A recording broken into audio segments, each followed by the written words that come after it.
আজ আমাদের দেখাতে চলেছি এলএসডি। এলএসডি হলো লাম্পি স্কিন ডিজিজ।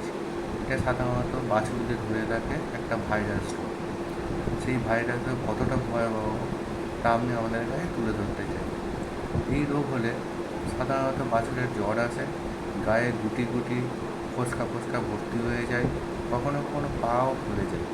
এই বাছুরটি যেমন একটা পা ফুলে উঠেছে এবং গায়ে গুটি গুটি হয়ে গেছে। এই এলএসডি হলো একটা ভাইরাস রোগ, তাই তেমন বললে বিশেষ কিছু চিকিৎসা নেই। আমাদের আদার্স কিছু চিকিৎসা করতে হয়। যেমন যেমন জ্বর থাকলে আমরা মেলক্সিকাম প্যারাসিটামল ইঞ্জেকশন করতে পারি, কিছু অ্যান্টিবায়োটিক দিতে হবে, আর আপনাকে দিতে হবে অ্যান্টিহিস্টামিন। এছাড়াও এখানে টিবার ও টিস্যুয়ের ট্যাবলেট খাওয়াতে হবে। যেহেতু এটা একটা ভাইরাস রোগ, তাই পানিটাকে দুর্বল করে দেয়, তাই আপনাকে ভিটামিন AD3 জাতীয় ওষুধ খাওয়াতে হবে। এছাড়াও আপনাকে জিঙ্ক জাতীয় খাওয়াতে হবে, যাতে স্কিনের হিলিংটা তাড়াতাড়ি হয়।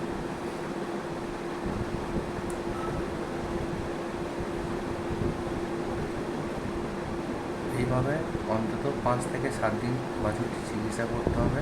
এছাড়া ভিটামিন ও আরও প্রয়োজনীয় জিনিসগুলো অন্তত 10 থেকে 15 দিন খাওয়াতে হবে এবং পানিটাকে খুব যত্ন সহকারে রাখতে হবে এবং লক্ষ্য রাখতে হবে যাতে তার এই ফোসকাগুলো ফেটে না যায়, বা ফেটে গেলে তার পরবর্তী কিছু পদক্ষেপ নিতে হবে যাতে মাছি টাছি না বসে, এবং আরও অনেক পদ্ধতি আছে, সেগুলো পরে একদিন জানানো হবে।